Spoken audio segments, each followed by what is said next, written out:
ہماری دینی زندگی کی دوڑ دھوپ، اس کا اصل مقصود اور منتہا یہ ہے کہ اللہ جل جلالہ ہم سے راضی ہو جائے، وہ ان کی خوشنودی حاصل ہو جائے۔ ہر چیز میں مقصود یہی ہونا چاہیے کہ میرا مالک، میرا خالق، میرا منعم مجھ سے راضی ہو جائے، اور اسی کی کوشش کا نام اصلاح بھی ہے کہ اصلاح نفس اس لیے کی جاتی ہے تاکہ اللہ تبارک و تعالی راضی ہو جائے۔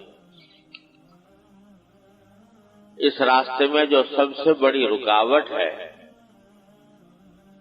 اللہ جل جلالہ تک پہنچنے میں، اللہ جل جلالہ کی رضا حاصل کرنے میں اور اس کی رضا کے مطابق زندگی گزارنے میں سب سے بڑی رکاوٹ وہ انسان کا نفس ہے،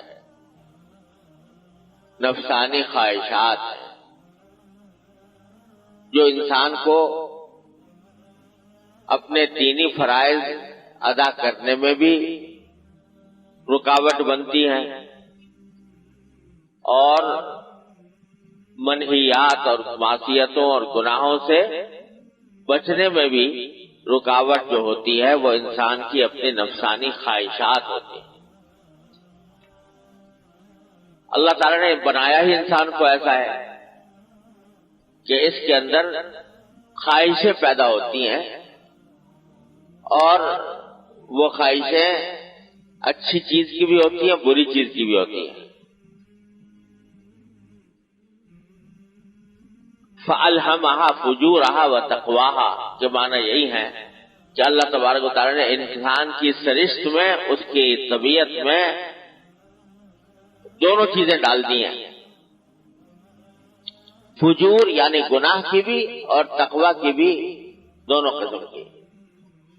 اب جو ہماری نفسانی خواہشات ہوتی ہیں وہ ہمارے لیے رکاوٹ بنتی ہیں اللہ تبارک و تعالیٰ کے رضا کے کاموں کے راستے میں۔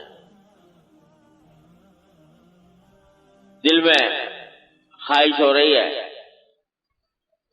ایک طرف سے اذان کی آواز آ رہی ہے اور مسجد کی طرف بلایا جا رہا ہے، اور دوسری طرف نیند آ رہی ہے اور نیند کی لذت محسوس ہو رہی ہے، اور طبیعت نہیں چاہ رہی کہ میں آرام دہ بستر چھوڑ کر اور نیند کو چھوڑ کر میں نماز کے لیے جاؤں۔ اب یہ نفسانی خواہش ہے جو روک رہی ہے۔ یہ ٹھیک ہے، جب کوئی غلطی ہوتی ہے تو ہم عام طور سے اس کو شیطان کے ساتھ ڈال دیتے ہیں، شیطان نے بہکا دیا،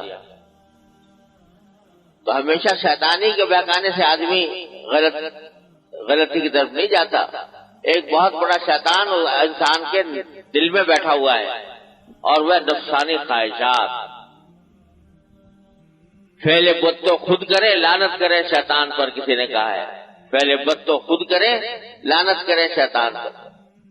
چنانچہ قرآن کریم میں ہے کہ جب شیطان سے یہ کہا جائے گا، وہاں جا کے لوگ لعنت مرامت کریں گے شیطان کو کہ تم نے ہمیں گمراہ کیا، تم نے ہمیں غلط راستے پر ڈالا، تمہاری وجہ سے آج ہم جہنم میں جا رہے ہیں، تو وہ جواب دے گا، اور بڑا معقول جواب دے گا کہ میں نے کوئی مجبور کیا تھا تمہیں؟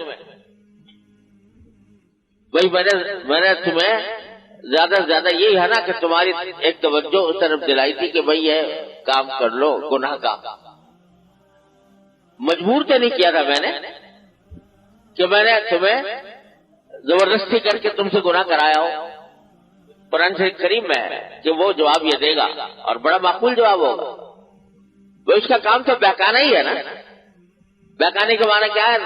کہا کہ بھئی یہ گناہ کر لو، ارے یار بڑا اچھا موقع ہے، کر لے، یہ گناہ کر لے، مگر کرے گا تو خود ہی اس نے زبردستی تمہارا گردن پکڑ کے گناہ میں نہیں ڈال دیا اس نے۔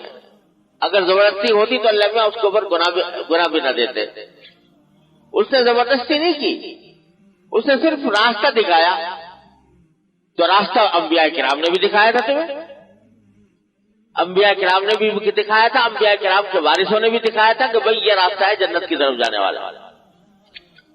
اب تم نے کیا کیا؟ تم نے اپنی نفسانی خواہشات کے مطابق شیطان کی بات مان لی اور انبیاء کرام کی بات چھوڑ دی. تو اس واسطے مجبوری اس نے نہیں کی. شیطان مجبور نہیں کرتا کسی کو غلط کام کے اوپر. مجبور اگر کرتا ہے جو غلط کام میں ڈالتا ہے وہ انسان کا اپنا نفس ہوتا ہے. اس لیے قرآن کریم میں وہ کہے گا شیطان یہ کہے گا کہ فلا تلومونی ولوموا انفسکم، مجھے ملامت نہ کرو کہ میں نے تمہیں زبردستی کر دی تمہارے اوپر. ولوموا انفسکم، خود اپنے اوپر ملامت کرو کہ میں نے ایک تمہیں تجویز ہی دی تھی.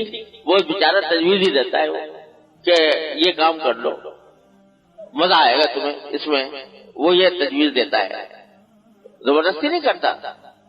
آپ اس کا استقبال کر کے اور اس کو چوم چاٹ کر اس کی تجویز پر نہ عمل کیوں کرتے ہو؟ اس واسطے کہ تمہارے نفسانی خواہش کے مطابق بات کر رہا ہوتا ہے وہ. اس واسطے تم اس کی بات مان لیتے ہو اور آگے جھک جاتے ہو اور سر گزرتے ہو. تو شیطان تو بے شک اللہ تعالیٰ نے ایک آزمائش پیدا کی ہے، اور آزمائش پیدا کی ہے انسان کے لیے، لیکن آزمائش ہے وہ کوئی زبردستی کرنے والا نہیں ہے کہ جس کے نتیجے میں تم زبردستی کر کے کسی گناہ کے اندر مبتلا ہو جاؤ یا کسی اپنے واجب کو چھوڑ دو. یہ تو تمہارا نفس ہے جو اس طرف لے کے جاتا ہے. لہذا شیطان سے زیادہ خطرناک چیز جو ہے وہ نفس ہے. شیطان اتنی خطرناک نہیں ہے. وہ شیطان جو ہے قرآن کریم میں ان کید الشیطان کان ضعیفا، شیطان کا جو مکر ہے وہ بہت کمزور ہے. وہ کوئی ایسا نہیں ہے کہ تمہیں زبردستی کرا دے تم سے کوئی. اس کا بس راستہ دکھائے گا تمہیں اور للچائے گا، لالچ دے گا. بولا امنینکم بولا آمرنکم، یہی کرے گا نا کہ بھئی تمہیں ایک تو آرزویں بتائے گا کہ تو یہ کرو گے تو بڑا مزہ آئے گا، کر لو، اور لآمرنکم، اور میں تم کو تاکید بھی کروں گا ضرور کرو یہ کام. لیکن مجبور کوئی نہیں کرتا. اب جو کرتے ہو وہ اپنی نفسانی خواہشات کی بنیاد پر کرتے ہو. تو بعض اوقات یہ کسی کے دل میں خیال آتا ہے کہ بھئی اللہ میاں نے شیطان پیدا ہی کیوں کر دیا خامخواہ، یہ ہمیں پریشان کرتا ہے، ہمیں غلط راستے پر ڈالتا ہے اور ہم سے گناہ کروا لیتا ہے. اللہ میاں نے کیوں پیدا کیا شیطان؟ یہ بعض اوقات یہ فضول بات دل میں لوگوں کے آنے لگتی ہے. تو بھائی اللہ تبارک و تعالیٰ نے دنیا میں بھیجا ہی کیوں؟ بھیجا تو اسی لیے، اور فرشتوں سے بڑھ کر تمہیں ذمہ داری دے دی. وہ کیوں؟ اس واسطے کہ تمہیں آزمانا تھا، تمہارا امتحان کرنا تھا. تو امتحان کرنے کے لیے ایک مخلوق پیدا کر دیں. اور آپ کہو کہ جی شیطان نے تو ہمیں ہلاکت پہ مبتلا کر دیا، برباد کر دیا. تم نے بھی تو شیطان کو برباد کیا. حضرت آدم علیہ السلام کو پیدا کر کے اللہ میاں نے ان سے کہا سجدہ کرو، وہ سجدہ کرنے سے منکر ہو گیا. تو اس کے لیے بھی تو انسان کو آزمایا. میں نے کسی زمانے میں ایک شعر کہا تھا کہ ابلیس ہے ہمارے لیے امتحان تو کیا، ابلیس ہے میرے لیے ایک امتحان تو کیا. ابلیس کے لیے بھی تو ایک ابتلا تھا، میں اس کے لیے بھی تو ایک ابتلا بنا دیا تھا اللہ تعالیٰ نے آدم علیہ السلام کو پیدا کر کے کہ تو آیا سجدہ کرتا ہے کہ نہیں کرتا. وہ ناکام ہو گیا اس میں، تو اللہ میں نے اس کو درگاہ کر دیا، مردود مسرود کر دیا. لیکن بہرحال یہ اس لیے ہے تاکہ اگر تمہارے لیے سارے وہی راستے کھلے ہوتے، نیکی ہی کے راستے، اور بدی کے راستے بند ہوتے، بدی کی طرف بلانے والا کوئی نہ ہوتا اور صرف نیکی کی طرف بلانے والے ہوتے، یہ آزمائش کیا ہوتی؟ پھر تم کو جو فرشتوں کے اوپر فضیلت دی جا رہی ہے اور اللہ تبارک و تعالیٰ تمہیں فرشتوں سے آگے مقام دے رہے ہیں، اس کے تم مستعد کیسے ہوتے؟ جبکہ تمہیں بدی کے راستے پر، برائی کے راستے پر لے جانے والی کوئی طاقت نہ ہوتی اور کوئی اس طرف لے جانے کے لیے ترغیب دینے والا نہ ہوتا، تو تمہیں فضیلت کیسے ہوتی، حاصل ہوتی؟ امتحان کیسے ہوتا اور امتحان کے بعد فضیلت کیسے حاصل ہوتی؟ اس لیے پیدا کیا اللہ تعالیٰ نے.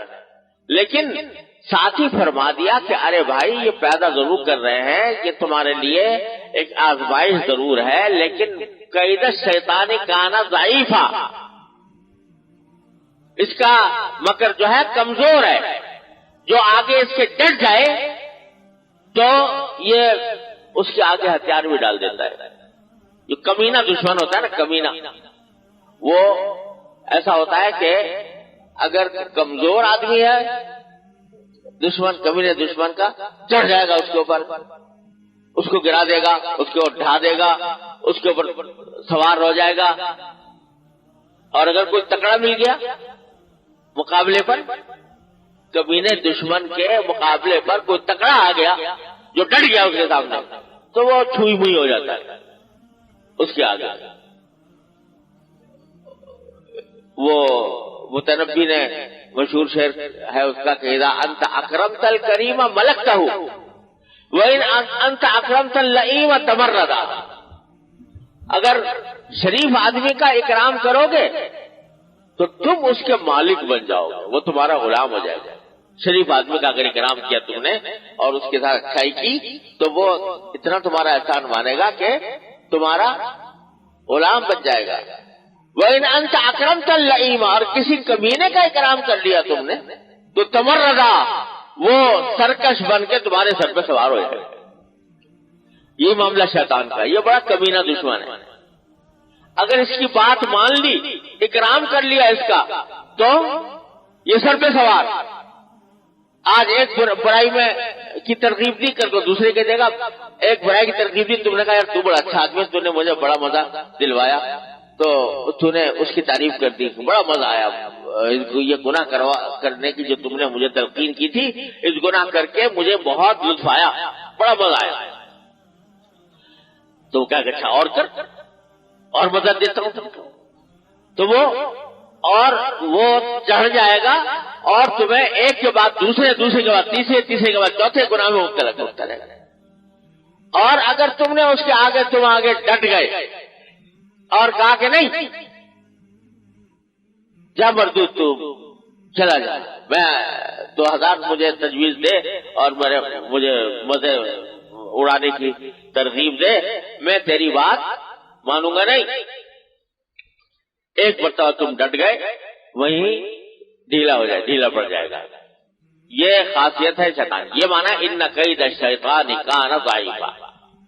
اور اللہ میں نے شروع سے کہہ دیا تھا اس سے، شیطان سے، جب اس کو وہ کہہ رہا تھا، بڑے دعوے کر رہا تھا کہ اچھا تو آپ نے مجھے نکالا جنت سے، تو اب کیا ہوگا کہ میں آپ کی قسم کھا کے کہتا ہوں کہ میں ان کے منہ میں لگام ڈالوں گا آدم کے بیٹوں کے احتانکن ذریتہ، اور کیا کروں گا، ان کو بہکاؤں گا، ان کو آرزویں دلاؤں گا، ان کو لذتوں کی خواہش میں مبتلا کروں گا، اور دائیں سے آؤں گا اور بائیں سے آؤں گا اور آگے سے آؤں گا اور پیچھے سے آؤں گا. سب نے دعوے کیے. اللہ میں نے ایک ہی جملہ کہہ دیا، ان عبادی لیس لک علیہم سلطان. ارے جو کچھ کرتا جا، جو میرے بندے ہیں ان پر تیرا کوئی قابو نہیں چلے گا. جو میرے بندے ہیں، میرے بندے کیا مانا، وہ جو تیرے آگے ڈٹ جانے والے ہیں، جو تیری بہکائے میں آنے کے بجائے تیرے آگے ڈٹ جانے والے جو میرے بندے ہیں، میں ان پر تیرا کوئی قابو نہیں چلے گا. ان عبادی لیس لک علیہم سلطان الا من اتبعک من الغاوین. ہاں جو گمراہ ہوں گے، جو ڈٹنے والے نہیں ہوں گے، تیرے آگے پگھل جانے والے ہوں گے. تو بے شک تو ان کے اوپر جو چاہے قابو چلا، لیکن میرے بندوں کو نہیں چلا سکتا. میرے بندے کہہ رہا اللہ میاں، حالانکہ بندے تو سبھی ہیں نا، لیکن بندہ اصل میں وہ ہے عبادی کہلانے کا مستحق، عبادی کے مفہوم میں داخل ہونے کا مستحق وہ ہے جو شیطان کے آگے ڈٹ جائے. تو ان عبادی لیس لک علیہم سلطان، بھائی تعالیٰ نے فرمایا. تو بھائی یہ ہم ہر چیز کا جو الزام ہے شیطان نے بہگا دیا، شیطان نے یہ کر دیا، شیطان نے گمراہ کر دیا، شیطان نے مجھے گناہ. ارے شیطان کیا کر دیتا؟ تو کیا تو خود ہی کیا، اور تمہارے نفس کی خواہشات ہیں. اس سے کہتا ہوں کہ شیطان جو باہر کا ہے وہ اتنا خطرناک نہیں جتنا اندر بیٹھا ہوا شیطان نفسانی خواہشات. اور جب آدمی اس نفسانی خواہشات کا متبع بن جاتا ہے، اس کے پیچھے چلتا ہے، تو اللہ بچائے ہدایت سے دور ہوتا چلا جاتا ہے.